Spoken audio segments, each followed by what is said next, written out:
Early evening in the northwest suburbs of Chicago, and dozens of people are hanging out at a gaming lounge. It's a social, interactive gathering with players linking up to enjoy the latest games. I got one. Get the other one. PC gaming's taking it to the next level where, people can come together. A lot of people are meeting through gaming, and it's becoming like a social thing as well. But as gaming increases in popularity, the concern over excessive gaming grows. In June, the World Health Organization classified gaming disorder as a new mental health condition, including it in its latest edition of International Classification of Diseases. I started my first study on video game addiction in 1999, and I thought that can't be right, that they just mean my kid plays a lot. And it turns out I was wrong. In study after study now, we find there are a small subset of people who actually are gaming in a way that is very dysfunctional for their lives. Dr. Kirk Moberg is the Executive Medical Director at the Illinois Institute for Addiction and Recovery. He has seen firsthand the consequences of excessive gaming.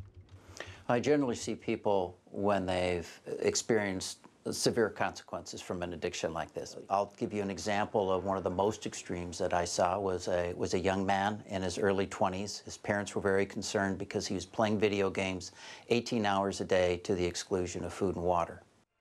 The move by the WHO has been criticised.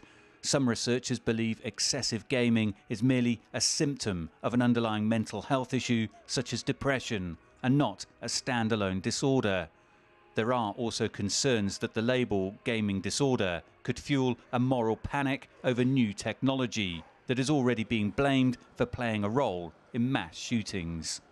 Anything in excess is a bad thing, So I think, gaming disorder might be a way to put it, but I feel like it's just it's an obsession that can happen with anything whatsoever. Obsession with TV, an obsession with movies, an obsession with you can become obsessed with anything, not just video gaming. I left a jetpack right here. There's no doubt that a number of households across the globe will be concerned by so-called gaming disorder. But experts are quick to point out that it has only affected a small minority and that this recognition of the issue will bring help to those that need it. It took 40 years before people recognized and accepted the research to say now, yeah, alcoholism is a disease. I hope it doesn't take that long for gaming disorder, because until we start accepting it as a real problem, people aren't going to get the help they need.